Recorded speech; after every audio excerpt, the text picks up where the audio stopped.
चलिए आज का लेक्चर जो है it is based on biomolecules. ये थर्ड लास्ट चैप्टर है क्लास 12 का सीबीएसई बोर्ड एनसीईआरटी में। जब आप देखते हैं बायोमोलिक्यूल्स इंपॉर्टेंट हो जाता है क्योंकि यहाँ से मैक्सिमम क्वेश्चंस आते हैं आपके वाइवा वॉइस में, तो ये बहुत इंपॉर्टेंट हो जाता है। बहुत सारे क्वेश्चंस पूछे जाते हैं वाइवा वॉइस में।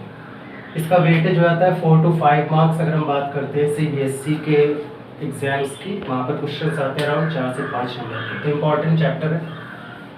क्लास 11th में बायो वाले सब स्टूडेंट्स ने इसको पढ़ा हुआ है बायोलॉजी में, और क्लास 12th में सभी लोग इसको केमिस्ट्री में पढ़ेंगे। ये जो बायोमोलिक्यूल्स चैप्टर है इसमें आपको दो शब्द दिख रहे हैं, बायो एंड मॉलिक्यूल्स। तो हम इसको बाइफरकेट कर देते हैं अलग अलग। बायो माने होता है लिविंग एंड मॉलिक्यूल्स माने होता है मॉलिक्यूल्स। मॉलिक्यूल्स माने होता है मॉलिक्यूल्स। तो ये तो कुछ अलग है नहीं, इसको तो आप लोग जानते हैं क्लास 9th से। आपने चैप्टर पढ़ा था एटम्स एंड मॉलिक्यूल्स। तो मॉलिक्यूल्स क्या होते हैं? They are the combination of atoms. Bio माने होता है लिविंग। तो सिंपल सा इसका एक फंडा है कि वो मॉलिक्यूल्स जो लिविंग बीइंग्स में हमें पाए जाते हैं, ठीक है। The molecules which are found in living beings are known as bio molecules. Either they are found in living beings और they are made to be get injected in living beings. या तो ये मॉलिक्यूल्स लिविंग बीइंग्स में पाए जाते हैं right from the birth, या फिर after the birth they are injected in living beings. अब इसके एग्जांपल्स क्या हो जाते हैं when we talk about biomolecules? तो बायोमोलिक्यूल्स हो जाते हैं हमारे लाइक कार्बोहाइड्रेट्स। कार्बोहाइड्रेट्स को हम लोग जानते हैं कार्ब से भी। जो लोग जिम वगैरह जाते हैं वहाँ पर एक ये कॉमन टर्म है कार्ब। कार्ब बोला जाता है कार्बोहाइड्रेट्स को। इसके अलावा हमारे हो जाते हैं प्रोटीन्स। अगेन जो लोग जिम वगैरह जाते हैं वो प्रोटीन शेक वगैरह बहुत पीते हैं। प्रोटीन्स क्या करते हैं? They are used to build muscles. Wear and tear जो हमारी बॉडी में हो जाता है उसको बिल्ड करते हैं। इसके अलावा हमारे हो जाते हैं क्या? एंजाइम्स। एंजाइम्स क्या होते हैं? Enzymes are the biological catalysts. ये बायोलॉजिकल कैटालिस्ट्स हैं। कैटालिस्ट क्या होते हैं? ये आपने पढ़ा हुआ है क्लास 10th में। Catalysts are those which alter the rate of chemical reaction. या अगर कोई केमिकल रिएक्शन बहुत धीमे हो रही है उसको ये बढ़ा देते हैं, या अगर कोई केमिकल रिएक्शन बहुत तेज हो रही है उसको ये स्लो कर देते हैं। तो enzymes are again biomolecules, proteins, carbohydrates. इसके अलावा हो जाते हैं हमारे हार्मोन्स।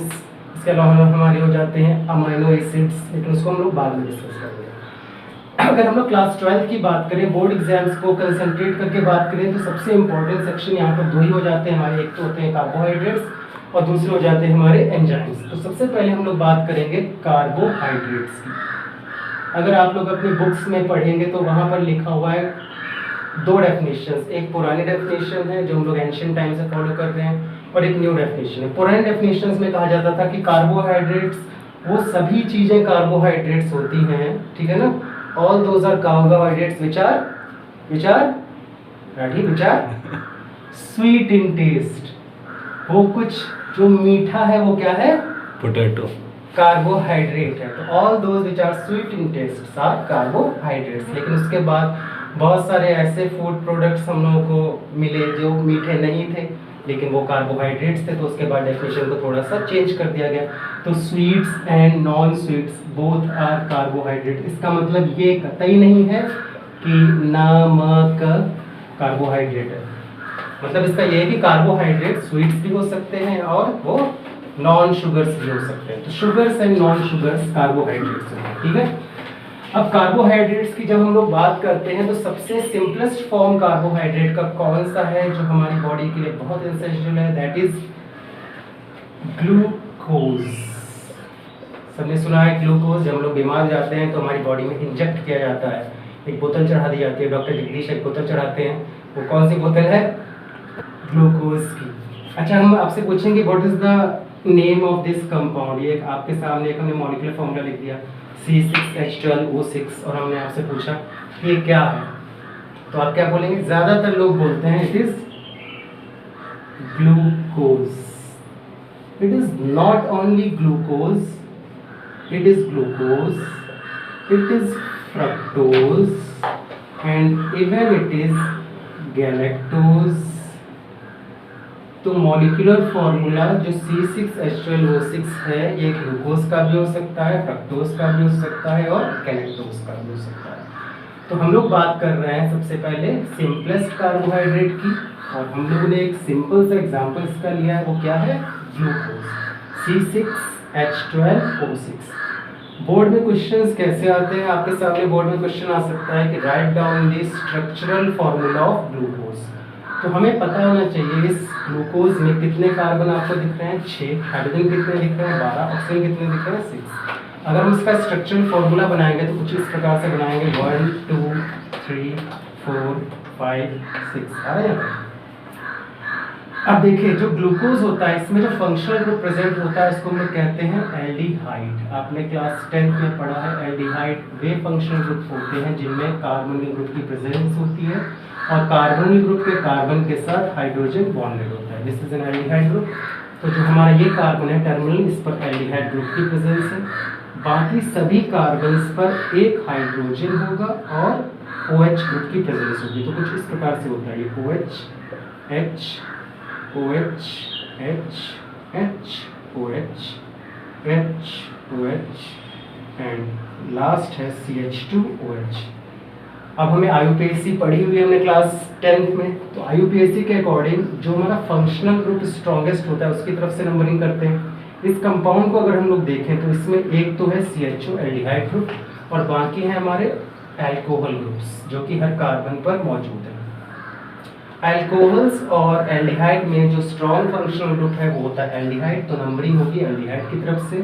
तो इसको हम लोग नंबर देंगे 1 2 3 4 5 एंड 6। अब आपको एक बात यहाँ पर बहुत अच्छे से याद रखनी है, वो ये है कि जब कभी भी हम लोग एल्डिहाइड यानी कि ग्लूकोज का स्ट्रक्चरल फॉर्मूला लिखेंगे तो जो कार्बन नंबर 3 है उस पर OH is always going to be on the left hand side and hydrogen is going to be on the right hand side। बाकी सभी कार्बन्स पर उसके अलावा OH is going to be on the right hand side and hydrogen is going to be on the left hand side। तो ये याद रखना है आपको। देखिए सबसे इजी हो जाता है हम लोग के लिए पढ़ाना OC। OC का मतलब समझते हैं आप लोग, this is known as organic chemistry. Organic chemistry इसलिए आसान हो जाती है हम लोगों के लिए पढ़ाना क्योंकि ऑर्गेनिक केमिस्ट्री में स्टूडेंट्स को एफर्ट्स ज़्यादा लगाने हैं, उनको याद रखना है। हमें तो बोलते हैं इसको याद कर लो, बाकी आपको याद करना। आपके पास अगर क्वेश्चंस हैं तो आप हमसे पूछ सकते हैं कि सर यहाँ पर ओरिएंटेशन थर्ड कार्बन पर OH का लेफ्ट में क्यों है और बाकी पर OH का ओरिएंटेशन राइट में क्यों है। ये ठीक उसी प्रकार से हो जाता है जैसे आपके शरीर में हाथ आपके ऊपर किए हुए हैं और पैर आपके नीचे किए हुए हैं। तो ये इसलिए हाथ ऊपर और पैर नीचे क्योंकि जब आपकी बॉडी इवॉल्व हो रही थी ना तो हाथों का जो यूज़ था वो आपके फेस के या फिर आपके अपर बॉडी के पड़ोस में ज़्यादा हो रहा था, तो आपके ऑर्गन्स ने उस हिसाब से अपने आप को मॉडिफाई किया और लेग अपने अनुसार आप अपने आप को मॉडिफाई किया फॉर रनिंग एंड ऑल। तो ठीक उसी प्रकार से because of some forces which act between the molecules, जिनको हम लोग बोलते हैं इंटरनल मॉलिक्यूलर फोर्सेस, उसके कारण ये ओरिएंटेशन चेंज हो जाते हैं। तो इसको आपको याद रखना है कि 3 नंबर पर OH लेफ्ट में होगा, बाकी सभी पर OH राइट में होगा। इस स्ट्रक्चर को हम लोग बोलते हैं simple molecular structure of glucose. Now the next simplest carbohydrate जो है वो है हमारा फ्रक्टोज। फ्रक्टोज का भी मॉलिक्यूलर फॉर्मूला हो जाता है हमारा C6H12O6, दोनों का मॉलिक्यूलर फॉर्मूला सेम है। अच्छा आप लोगों ने एक सिंपल सी रिएक्शन पढ़ी होगी शायद, C12H22O11, ये सभी को पता है कि C12H22O11 इसको हम लोग बोलते हैं सुक्रोज, और सुक्रोज का दूसरा नाम होता है हमारा कॉमन शुगर, यानी कि ये वो शक्कर है जो हम लोग के घरों में यूज़ करी जाती है। और इसका एक और टेक्निकल नेम है, इसको हम लोग बोलते हैं वाइट पॉइजन। शायद आपको ये पता हो या ना पता हो, लेकिन इसको हम लोग बोलते हैं वाइट पॉइजन, यानी कि सफ़ेद जहर।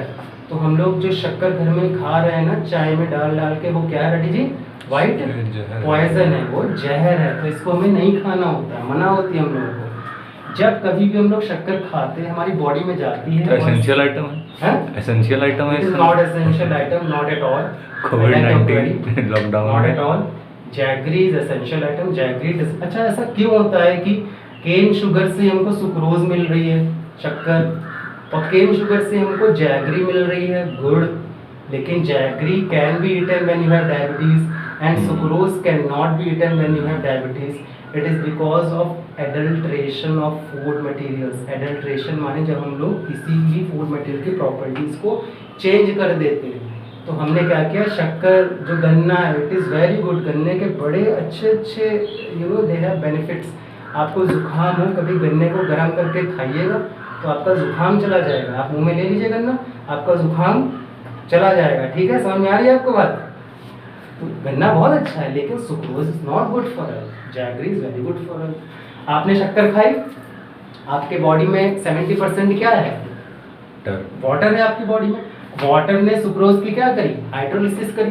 तो सुक्रोज 2 मॉलिक्यूल्स में तुरंत कन्वर्ट हो गया, C6H12O6 प्लस C6H12O6।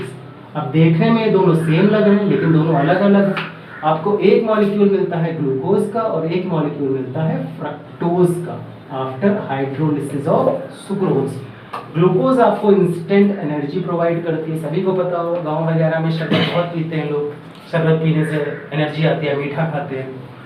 अभी जो फ्रक्टोज है इसका काम क्या है? इसका भी बहुत काम है। सुबह सुबह हम लोग जब उठते हैं तब फ्रक्टोज बहुत मायने रखता है। ये हमारे सेक्सुअल पावर को बढ़ाता है। तो फ्रक्टोज इज वेरी इंपॉर्टेंट। एक हमारे बहुत अच्छे जान पहचान के टीचर हैं, बायोलॉजी के PhD हैं, उन्होंने हमें बताया था कि फ्रक्टोज के बहुत इंपॉर्टेंस होते हैं। तो हमें ये नहीं समझना चाहिए कि fructose is not important for our body. It is not a by product, it is a main product. जब सुक्रोज की हाइड्रोलिसिस करी तो हमें 2 मेन प्रोडक्ट मिल रहे हैं, एक ग्लूकोज और एक फ्रक्टोज। तो ग्लूकोज का हमने स्ट्रक्चर देख लिया। ग्लूकोज में कौन सा फंक्शनल ग्रुप प्रेजेंट होता है? Aldehyde CHO। और फ्रक्टोज में कौन सा फंक्शन प्रेजेंट होता है? कीटोन। सभी को पता है कीटोन, क्लास 10 में पढ़ा है हम लोगों ने। कीटो ग्रुप, इसमें भी 6 कार्बन है, तो 1 2 3 4 5 6 6 कार्बन।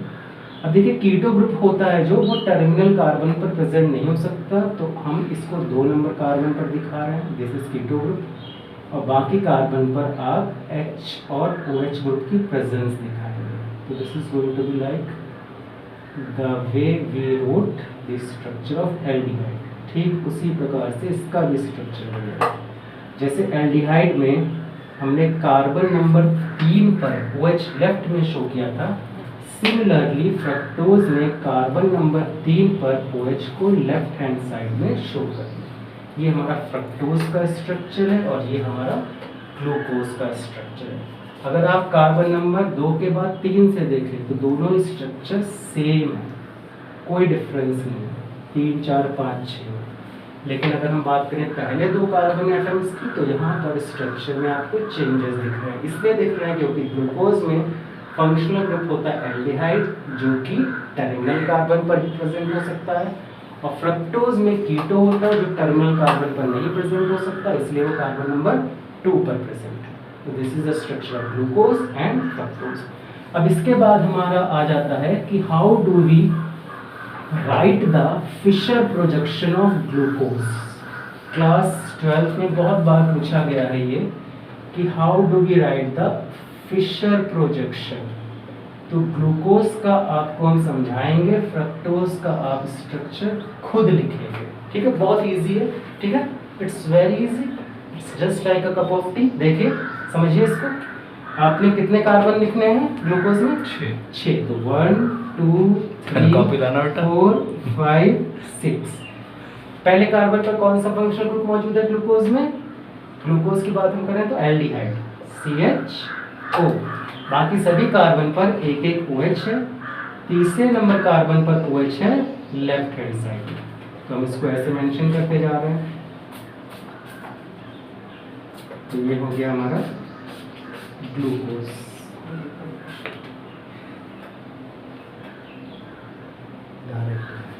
ठीक है, तो दिस इज ग्लूकोज। अब देखिए फिशर प्रोजेक्शन कैसे बनाते हैं। जब भी हम फिशर प्रोजेक्शंस बनाएंगे तो यहाँ पर एक बॉन्डिंग इन्वॉल्व होगी जिसको हम लोग बोलते हैं COC लिंकेज। क्या बोलते हैं इसको हम लोग? क्या बोलते हैं इसको हम लोग?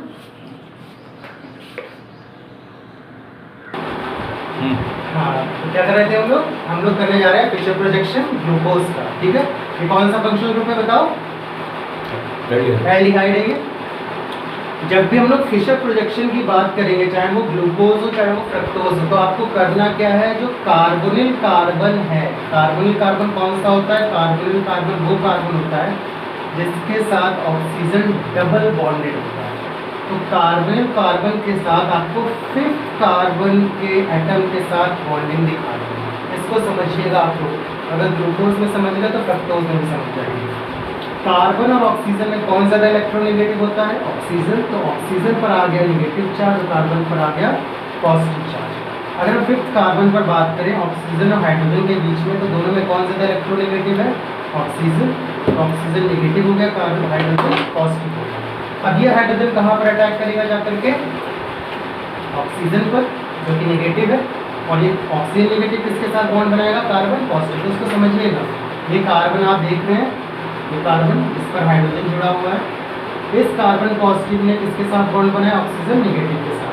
तो ये ऑक्सीजन नेगेटिव किसके साथ बॉन्ड बना रहा है? हाइड्रोजन पॉजिटिव के साथ। तो इस कार्बन के साथ OH हमने दिखा दिया, ऑक्सीजन नेगेटिव हाइड्रोजन पॉजिटिव, ये ऑक्सीजन नेगेटिव हाइड्रोजन पॉजिटिव।